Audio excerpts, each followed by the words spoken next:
Most famous people in the world and ambassadors for our country across the globe. Keeping them fit and well is of paramount importance. In this revelatory hour, we reveal the royal health secrets. From royal birth... In fact, when she had Prince Charles, the Queen actually had a caesarean section. ...to royal death. For somebody who was very glamorous, it was a very sad ending to her life. From the secrets of Diana's bizarre health regime. She loved cupping. We used to do cupping on her at least once a week. To the Queen's life-saving emergency kit. There is always a Royal Navy surgeon travelling with them, as well as the matching blood. And the outrageous fertility bed of King George IV. And while you were using it, the bed started jolting, so that the magnets and electricity had fused, giving this huge jolt of passion. No stone is left unturned as we reveal the royal health secrets. From cradle to grave.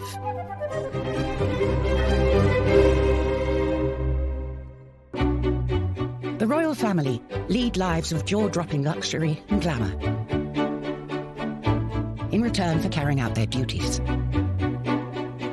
And there's one duty that's more important than any other.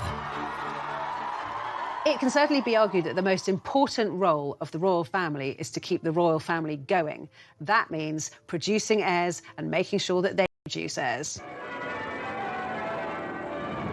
The nation's rejoicing is marked by a salute of guns. Her Royal Highness is the proud and happy mother of a prince. The first stop on our tour of royal health, birth. Prince Harry dozed, behaving impeccably. We're used to royal babies born in private hospital wings and paraded in front of global press. But it was a different story. The Queen gave birth to Prince Charles in 1948.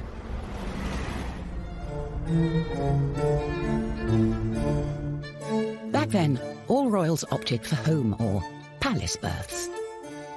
The three boys were all born at Buckingham Palace. Princess Anne was born at Clarence House purely because the Queen and Prince Philip had moved out of Buckingham Palace because it was being renovated after damage incurred during the Second World War. In fact, when she had Prince Charles, the Queen actually had a caesarean section. She wasn't rushed to hospital. The royal doctors set up an operating theatre inside Buckingham Palace. Everything was sterilised and performed the operation so that she could have Prince Charles there and then. And if you thought her consort would have been there to support her, think again. Well, apparently Prince Philip was swimming and playing squash when Prince Charles was born, which, frankly, is about as useful as a man of his youngest child. By that time, it's thought that the Queen put a lot of pressure on him and said modern fathers and modern husbands are at their wives' bedside during the birth now, so you jolly well can be too. The head obstetrician was Sir John Peel, Ingrid Seward's godfather. Only one secret about the delivery ever escaped his lips. They converted the ballroom in Buckingham Palace into an operating theatre. Normally, it's a guest suite for visiting heads of state. And it was all going a bit slowly, and the faces were very long. And Prince Philip walked in. And so, as it is Prince Philip's wont to make these kind of jokes, he said, and to think that last week General de Gaulle was having a bath in here. And that sort of broke the ice, and everybody laughed. In those days, there was no rush to display the baby. There are some very sweet pictures of the Queen in bed, cuddling the baby Prince Edward, and next to the bed are her older children, Prince Charles and Princess Anne, and that group picture of the four of them shows, I mean, Edward was at least a couple of days old by this point, but the Queen was still in bed, kind of in confinement. Oh, yay! Oh, yay! Things are very different today. Now, instead of presenting a baby to dignitaries, the royal couple shows him or her off to the general public just hours after birth.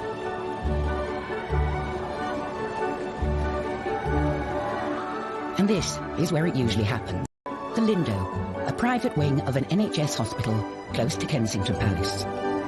One of the reasons that the royals have chosen the Lindo wing over other private maternity units in London is because it's aligned to St Mary's Paddington Hospital, so it also has all the facilities of a fully fledged hospital. The first royal baby to be delivered here was Princess Anne's son, Peter, in 1977. Princess Anne was driven to St Mary's Hospital in London for the birth of her child. And in 1982, a media circus, as Princess Diana gave birth to William, the first heir to the throne to be born in a hospital. Prince, Princess and baby Prince emerged to the cheers of the crowd. It must have seemed only natural for William to return 31 years later for the birth of his own son, George. Well, he's got a good pair of lungs on him, that's for sure. He's a big boy, he's quite heavy, but we're still working on a name, so we'll have that as soon as we can. As you might expect, the place where the royals give birth does not come cheap. The Lindo wing is very expensive. It's around £6,000 for their standard room a night. If you want the deluxe option, it's an extra £300. As this promotional video shows, the Lindo has all the facilities you'd expect. I had my daughter there. It wasn't very glamorous at all. And when Diana had William there, it wasn't glamorous. But now it's quite smart, and still got the knowledge that anything goes wrong, there's going to be a lot of people that are going to be able to help you. So what's it like inside a hospital fit for the future king or queen? Catherine Filkins had her daughter Isla there in 2017, just months before Prince Louis's birth.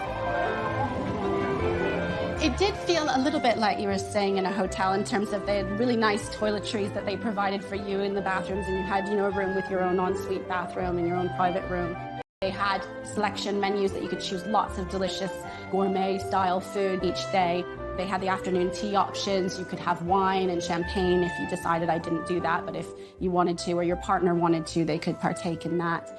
And really, apart from the amenities, it was much like a normal hospital.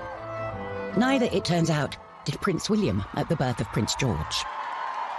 William and Kate eventually arrive. They were sort of nervous. The whole room had been sealed off for weeks beforehand, so once it had been security cleared. And William pops his head out of the room whilst Kate is in labour and says, "Oh, could I possibly have a drink?" And everyone's like, "Yes, of course you can." It's like, "Oh, just a glass of water." And they were like, "Of course!" Cold room temperature. And I think they were surprised, obviously, that how sort of low-key Kate and William were. And after the birth, one can relax in style, as Catherine can attest. We had booked a standard room, and when we got to our room, we were in a deluxe suite, and we were led to believe that it was the room where the royals were, and it was huge. The immaculately presented Kate has helped make the Lindo Wing Photo Call a modern-day institution. Any parent, I think, will probably sort of know what this feeling feels like. It's very special. But these photo calls are controversial. Many think they pressure other women to pretend childbirth is easy and neglect their recovery. There was a lot of talk about, did she really have to put tights on? We know that there's this etiquette that royals aren't seen without tights, but seriously, after giving birth, wriggling into a pair of tights must have been quite something. I don't think a civilised nation should be expecting women of any standing in life, whether they are birthing an heir to the throne or not, to do something like that. It was just disgusting. To those people who criticised Kate's appearance, especially with Prince George, what would you want her to look like? Do you want her to look, the future Queen of England, as if she'd been dragged through a hedge backwards? These pictures, particularly the pictures of the birth and the presentation of Prince George, are iconic. It's the birth of a new monarch, and I think we want them to look...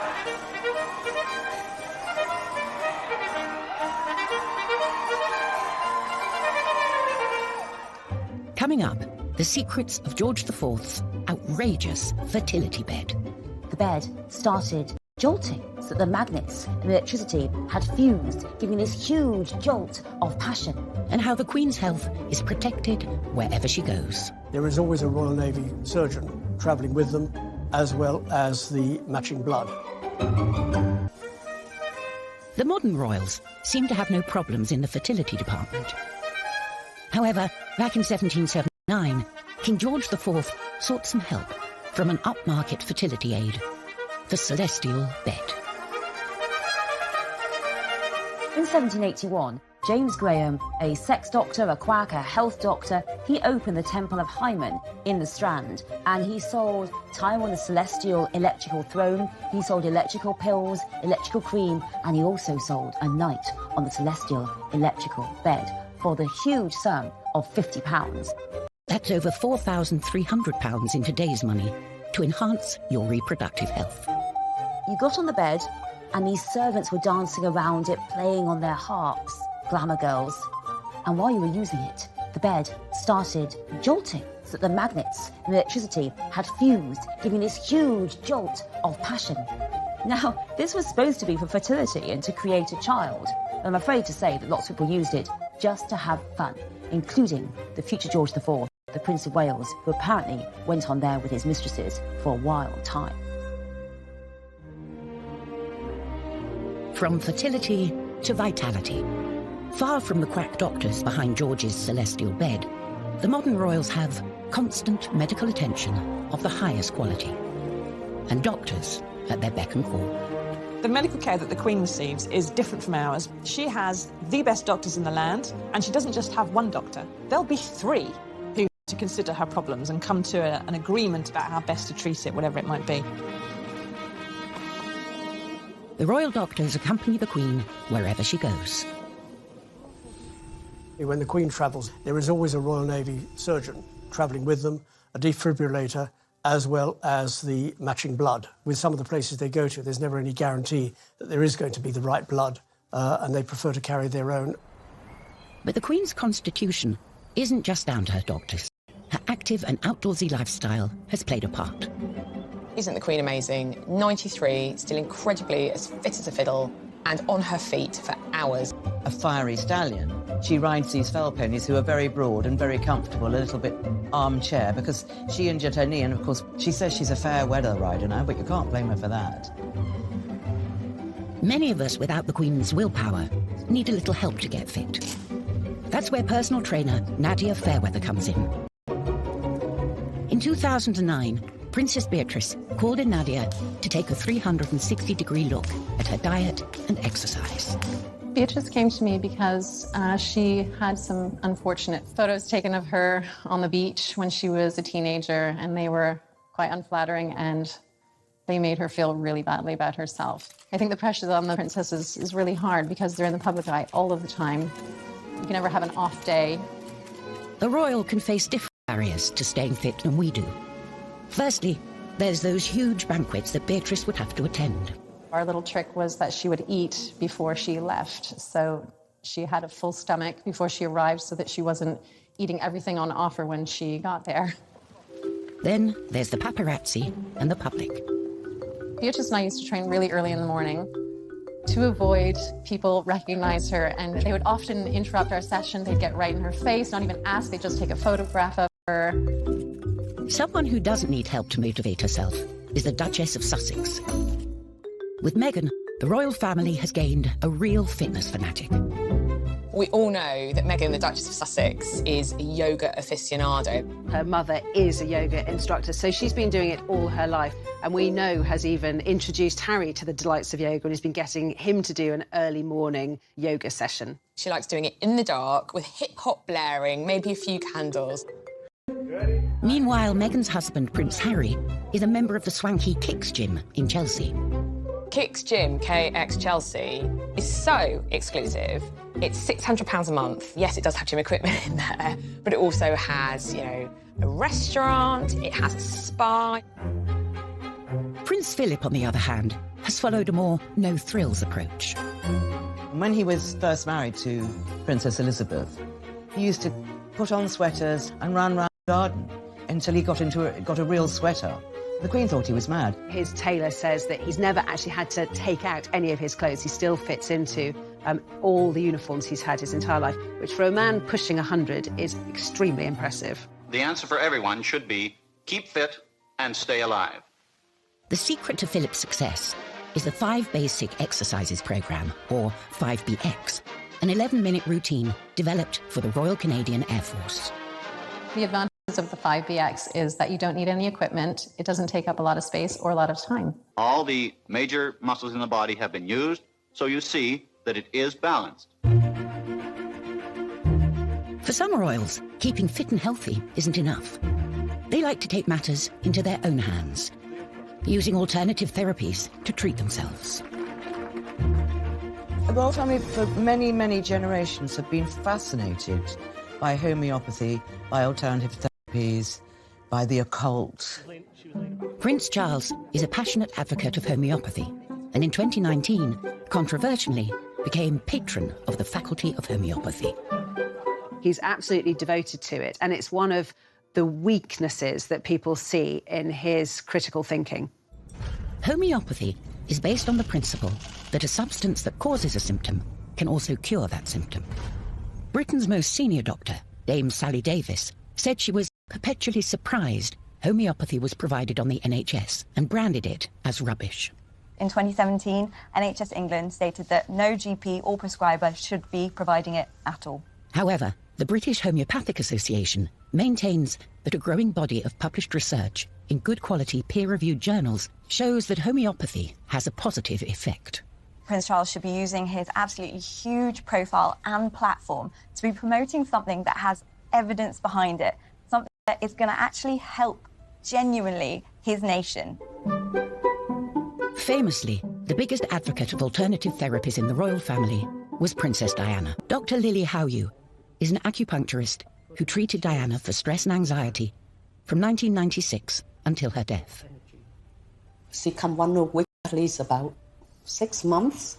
And after that, you know, even after 1 month, and she kept telling me, she said, Dr. Lily, I never feel as good as now physically.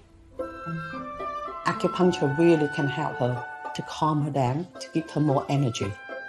And also, she said, before when she faced problem, she easily to break a tear and then lose her temper. And now she just face it. Princess Diana always said, if it can help me, it of course can help other people with similar problem like me. But Princess Diana didn't stop at pins. In his Marylebone clinic, Nish Joshi is practicing an Eastern therapy called cupping. She loved cupping. We used to do cupping on her at least once a week. What you're trying to do is you're improving the flow of blood into a tissue by creating a vacuum to therefore allow detoxification of... At the time of her separation from Charles. Anish took her holistic health in hand, from cupping, osteopathy, and nutritional advice to cognitive behavioral therapy. Visualization exercises, starting to get her to sort of understand how to meditate, how to start creating a more positive attitude as well. I remember once going into her bathroom and around her mirror, she had Post-it stickers with little positive messages on there. And I just thought that was really amazing that, you know, she herself used a lot of positive affirmations to motivate herself on a daily basis.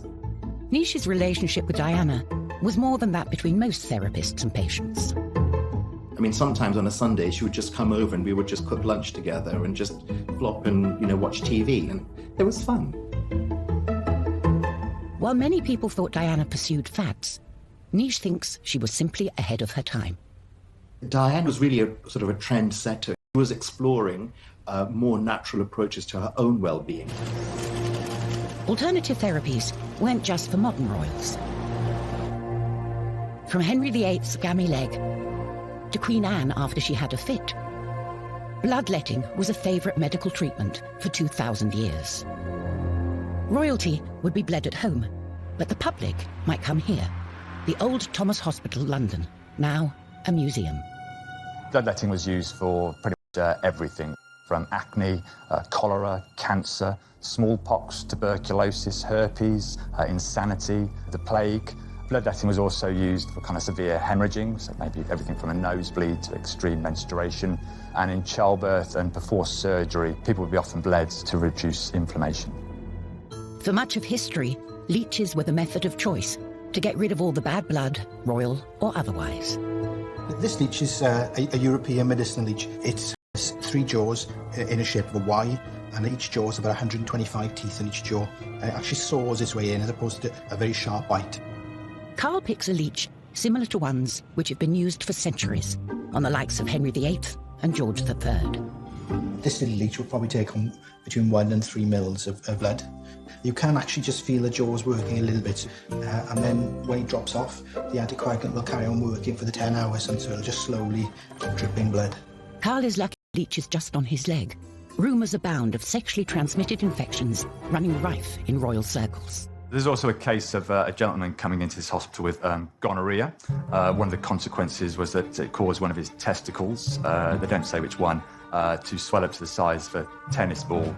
And it was the overall application of 120 leeches, not all at the same time, placed on that part of the body to reduce the swelling. Till recently, if a king or queen needed an operation, they didn't go to hospital. The hospital came to them. In the past, most wealthy people would have been treated in their homes. They would have given birth in their homes, they would have died in their homes, and the idea of going to a hospital was absolutely anathema because that's where the poor went. And instead, in this case, the doctors would come to them. And that was the case in 1951, when the Queen's father, George VI, underwent a serious operation. It took place in the ballroom of Buckingham Palace, the same place Elizabeth II would deliver 3 of her children. At the Association of Anaesthetists, they have the equipment used in this high-profile and risky operation. This is an ECG machine or electrocardiogram, and it's designed to monitor the heartbeat. It's the quickest way to see if your patient's doing okay or if they're in trouble. In the 1950s, very few hospitals would have had such sophisticated equipment, so the king really did get treated like a king. The king had lung cancer at the time. He was a very heavy smoker, and the operation was to remove one of his lungs, so it was a very serious operation. The assistant anaesthetist on the day was Dr. Cyril Skur. Many years later, he explained how public interest in his health affected George. The most touching thing was that when we went to put him to sleep in the morning, he had all the Sunday papers around him, and they all had grisly details of the operation that he was likely to have. He was very apprehensive of the operation. It must have made him feel a great deal worse. I think they should have kept those papers away from him. Having a pneumonectomy or having one of your lungs removed is a very big operation. It was performed successfully, and the king did come around and survive afterwards, but unfortunately he did pass away within the year. The Queen's father was treated at home, but that is a thing of the past. Coming up, we reveal the secrets of the Royal Hospital. It's like a posh hotel, really, with kind of operating theatres. And the family medical secrets they kept hidden. His brother, the future Edward VIII, said he was more of an animal than anything else. He's a royal family's dirty little secret. For many centuries, the health of the monarch was seen to reflect the health of the nation. If you think about when the king or queen was the head of this country in all ways, constitutionally, if there was even a rumour or a suggestion that they were unfit to reign, it had huge ramifications for the security of the country. Even today, if you're a royal and you catch a sniffle, expect everyone to be talking about it. Their bodies aren't really their own. Any kind of minor health ailment, let alone a major health ailment, particularly when it comes to the monarch, our present-day queen, is not just over, but kind of we worry about as a nation. It's a massive story. So it's important that our Royal Highnesses get the best care. And instead of the palace, nowadays, royal health gets dealt with here. The exclusive King Edward VII Hospital. It has 56 beds. I think it has something like 4 members of staff to 1 patient. So it's very small hospitals, but it's like a posh hotel, really, with kind of operating theatres. For Margaret Tyler, it's a place of pilgrimage. I decided one day I wanted to come down and see the hospital here. It wasn't actually really like a normal hospital. The rooms were lovely, sort of panelled and that sort of thing. It just felt like a normal large house. Charming, I would say the word is charming. One frequent patient was the Queen Mother, who, despite living to the grand age of 101, was plagued at the end of her life with multiple broken bones. They might be the royal family, but they cannot stop time. They are going to get old, and with age, even though they're so cosseted and so well looked after, they are still going to be afflicted by things that happen when we're old, falls, stumbles. She had 2 hip operations, both done at the King Edward VII, both done by the same person that did Prince Philip's hip operation and Andy Murray's hip operation. Her daughter, the Queen, has better luck with her health, but isn't immune to all illness. In 2013, the Queen had her first hospital stay in a decade. when, at the age of 86, she was struck down with gastroenteritis.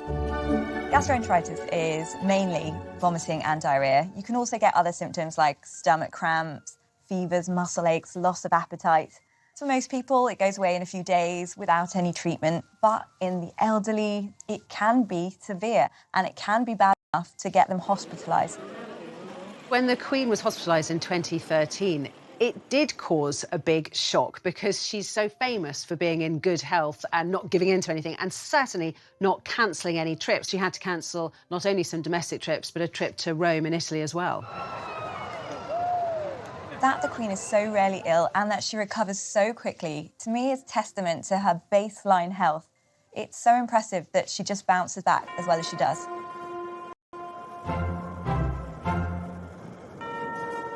Prince Philip is another famously robust member of the royal family. But by the time he reached his 90s, even his health was beginning to fail. For about 4 hours in good old English drizzle in the middle of the River Thames, he was taken to hospital with a bladder infection. And it was widely believed that this is because he had spent 4 hours tying a knot in it and holding it in. It's not good for anybody, but especially not when you're 90. And while getting sick isn't often a matter of choice, dangerous hobbies sure are. The royal family's love of horse riding is well known, but it can come at a cost, as Princess Anne found in 1976. The first many people knew about the accident was when Captain Mark Phillips galloped off to his wife's side. The princess, unconscious, was covered over with blankets as officials anxiously summoned an ambulance. Princess Anne was taken to hospital, but got lucky escaping major injury. Later learnt that Princess Anne had cracked a vertebra. But her daughter, Zara Phillips, has not been so fortunate. She was also knocked unconscious after a fall in 2004 and broke her collarbone in 2008. Every year, unfortunately, people do die and have serious injuries as a result of horse riding, including paralysis. There are so many other sports that are much safer. Royals might as well be bungee jumping for all the safety procedures and that they follow and the risks that they run. Bungee jumping in a car park above concrete with a really rubbish elastic band. To correct her spine, Princess Eugenie underwent major back surgery. In 2018, she decided to break royal protocol with her wedding dress to send a dramatic message. When Princess Eugenie got married, it was one of those moments where the royal family, the younger royals in particular, actually did a wonderful good thing for everybody else. She decided that one of the main features of her wedding dress should be quite low back and she wouldn't wear a veil. It was a major break from tradition, but meant everyone could see a long scar on her back from her childhood operation. Scoliosis is when you get a curvature and a twist to the spine. It can be severe and does need surgery and physiotherapy.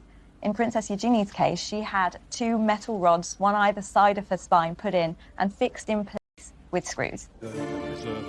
She made an effort to design a dress with a big, deep V at the back to show her spinal scar so that she could show every other boy and girl in the world and in the country that if you have something like a curvature of the spine, A, it can be fixed, and B, your scars are what make you, and there's no need to be perfect. And I thought it was wonderful. I was almost in tears watching that.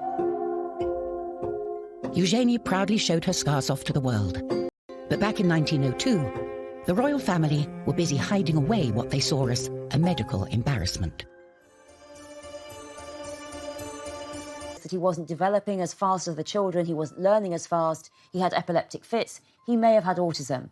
And they really started to try and hide him away. He did not go to his father's coronation, and in the First World War, he was basically put on this farm. But he never saw his siblings, and the family essentially were trying to hide him away, pretend he didn't exist. And when he died at the age of 15, his brother, the future Edward VIII, said he was more of an animal than anything else. How cruel, how unsympathetic. But to Edward, that was the way it was. He's the royal family's dirty little secret. Coming up, we see how Princess Diana took her own serious problems. She had tried to throw herself down the stairs while she was pregnant. She suffered from bulimia, depression, crying fits. And used them to change the way royals dealt with mental health forever. And then she made a very brave decision that she was going to talk about it publicly. Anorexia or bulimia show how an individual can turn the nourishment of the body into a painful attack on themselves. The way in which the royal family tackle mental health issues has changed radically in more recent years, and much of that transformation was due to one woman. No one really knew that Princess Diana was suffering from mental health issues until the bombshell book written by Andrew Morton, which revealed that she had tried to throw herself downstairs while she was pregnant. She suffered from bulimia, depression, crying fits. She was 19 when she was thrust into the limelight. How anybody could cope with that without any sort of backup is beyond me. Yes, she was a member of the aristocracy. Yes, she knew which knives and forks to use at a dinner table. Yes, she knew who Bunty and Tarquin were, but royal life is on a different scale. And, of course, as we know now, Charles was still having his affair with Camilla Parker Bowles, so it was incredibly difficult for her. Diana started seeking help for her bulimia and other issues. But like everything else she did, it was swept up into a media circus as the paparazzi ambushed her to and from her appointments to see psychotherapist Susie Orbach. And then she made a very brave decision that she was going to talk about it publicly. Anorexia, bulimia show how an individual can turn the nourishment of the body into a painful attack on themselves. She told me that when she gave the interview to Panorama and talked about bulimia, she said she had so many letters saying, "I'm so glad you talked about it so openly." Because, you know, we talk about all these things very, very openly now, but go back, 25 years and people didn't. Unsurprisingly, Princess Diana's untimely death in 1997 had a major impact on the mental well-being of her children. I think Prince William and Prince Harry suffering mental stress and mental anguish really came as a result of her death. Harry was 12, William was 15. All around them, people were weeping and wailing while they were maintaining the royal family mantra, "You do not show private grief on a public sleeve." They were talking to people, they were shaking hands, they were smiling, they were looking at the inscriptions on the floor of tributes. They were probably burning up inside, screaming inside. What happened on the 20th anniversary of Diana's death is that William and Harry started to talk about it. All I can hear is her laugh in my head. And that sort of crazy laugh of where there was just pure happiness shown on her face. They started to say how affected they'd been and how gut-wrenchingly awful it was and how someone, in his late 20s, he kind of tried to bottle it all up and suddenly he realised, I've got to get help. In 2016, the princes set up a mental health charity, Heads Together, and revealed their secret torment. Too many people stayed quiet about their mental health challenges. And we saw that this fear of even talking about a problem often meant that issues could quickly escalate out of hand. Whenever a high-profile person comes out to speak about their own mental health illnesses and problems, it does a lot for mental health because it encourages other people to do the same. In the 18th century, mental health problems weren't treated so sympathetically. George III famously suffered 4 bouts of madness during his reign, now thought to be mania caused by bipolar disorder. He would talk incessantly, he would hallucinate, he experienced aches and pains all over his body, and he sometimes became very violent. Desperate to cure him, George's doctors detailed his treatments in daily letters to the government. So here we've got a series of letters from the doctors who were looking after George III during the first episode of his illness in 1788 to 89. They had a lot of ideas. They would have been using traditional techniques like bloodletting, blistering, using purgatives like senna, so a laxative. To make him sick. I mean, it was pretty horrific. One of the daily bulletins describes how the king has been in the straitwaistcoat the whole night. So he's basically been tied in his bed. So they talk about what a terrible night he's had. This is someone who his mental health is paramount because his mental health is the country's mental health. So this is a political crisis, but yet it's all about the king's body.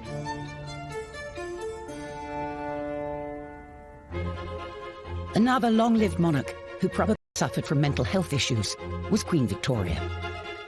It's highly likely that Victoria was clinically depressed after the death of Albert. She completely retreated from all of her public engagements. She dressed in black for the rest of her life. She also started to eat excessively. And again, this is one of the reasons why she soon became too ashamed to go into public, because she had put on an enormous amount of weight. Overindulgence wasn't only Victoria's problem, as her uncle also suffered for his appetite. George IV was a man of decadent tastes, and definitely didn't have an exercise regime. Historian Kate Williams has come to his pleasure palace, the Brighton Pavilion, to find the evidence. So, Martin, what have we got here? So these are... His breeches, 3 years before he died. I mean, these are absolutely huge. What size are these? So these are 54 inches around the waist. I mean, the average man now is probably... 34. 34, so a 1 3/4 of an average man. Exactly. Into here. His breakfast consisted of 2 pigeons, 3 beefsteaks, 3/4 of a bottle of Moselle, a glass of brandy, a glass of champagne, and this was just for breakfast. No Weetabix for George. No Weetabix, no vegetables, no Weetabix, no help. And he was in such chronic pain. He had so many illnesses, even from a young age. George's appetite led to multiple health issues, including gout, hardening of the arteries, and dropsy, which all cause more problems.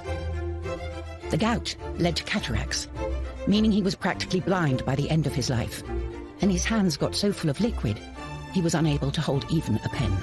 There was a point his physicians actually said, because he was so large, that actually any exercise he did would have actually been quite damaging to his health.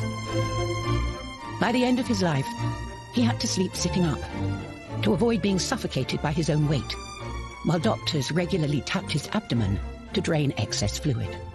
This is the reality. A man who had had a life of excess, and his health was... Shot. Absolutely shot to pieces. Yeah. Wow. It really brings home that one of the worst threats to a monarch's health is actually his own indulgence.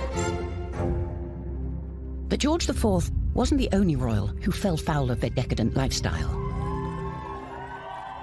The Queen's sister Margaret died in 2002 at the age of 71 after enduring years of bad health. Poor Princess Margaret, a lifetime of hard living finally caught up with her. All that drinking finally caught up with her. She scalded her feet in a shower in Moustique. I mean, she didn't realise that the water was so hot, and then she literally was so hot it scalded her. That was a sort of led to more and more medical problems with her. Migraines, laryngitis, bronchitis from all the smoking, hepatitis, pneumonia, not forgetting the 3 strokes. For somebody who was very glamorous, somebody who enjoyed life, to suddenly be confronted with burns that you don't quite get over, to have a number of mini strokes you don't quite get over, it was a very sad ending to her life. Thankfully, her sister, the Queen, is much healthier. And just as well, when we've seen how the health of the monarch has been synonymous with the health of the nation for most of British history. The monarch is if the monarch is strong and healthy, the state is strong and healthy. We still wait with bated breath for every royal operation and celebrate every royal baby. And to many people, what happens to a royal body is almost as important as what happens to their own.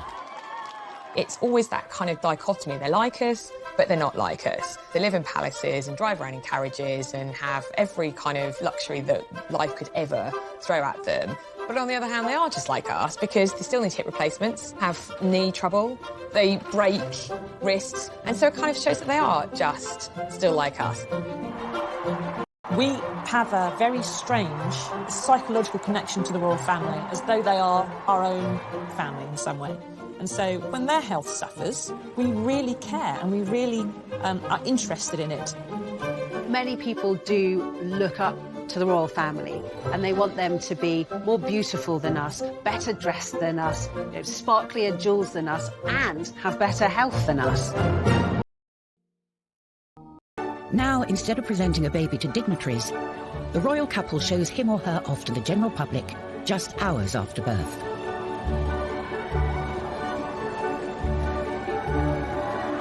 And this is where it usually happens. The Lindo, a private wing of an NHS hospital close to Kensington Palace.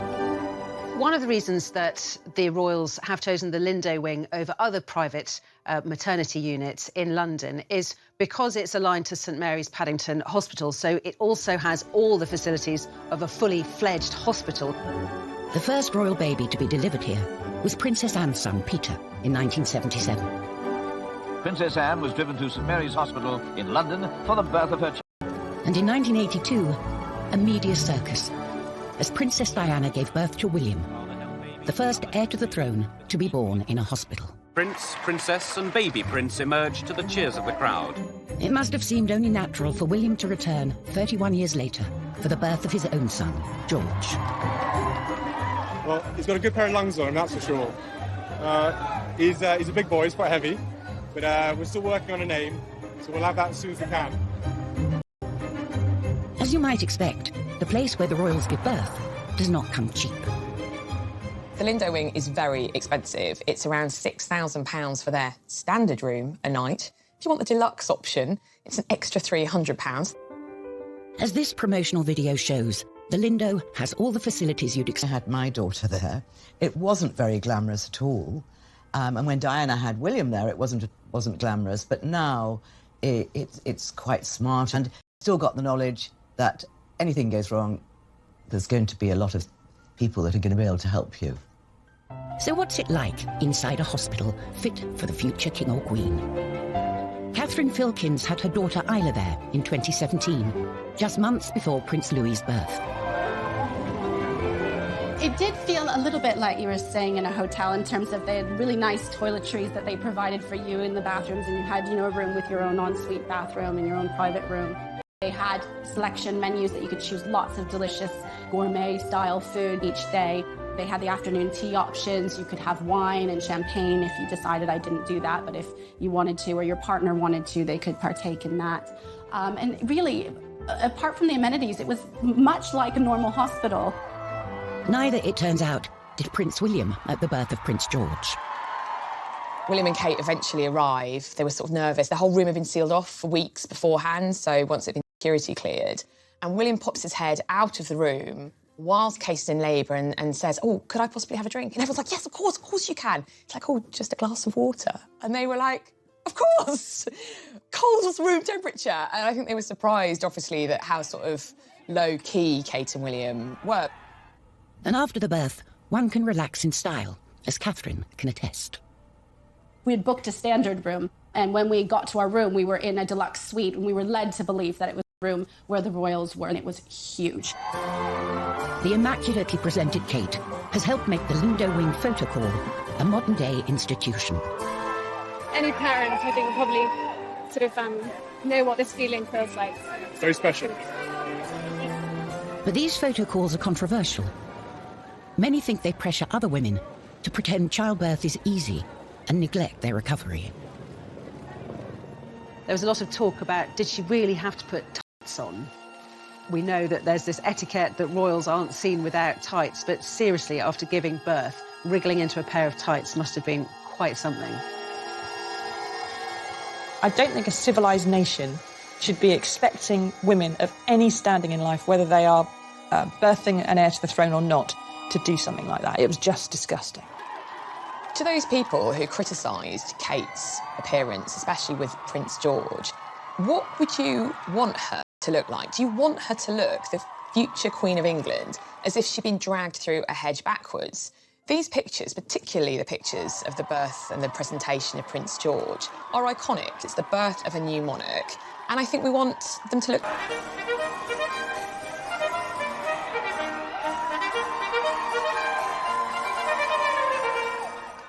Coming up, the secrets of George IV's outrageous fertility bed. The bed started jolting, so that the magnets and electricity had fused, giving this huge jolt of passion. And how the Queen's health is protected wherever she goes. There is always a Royal Navy surgeon travelling with them, as well as the matching blood.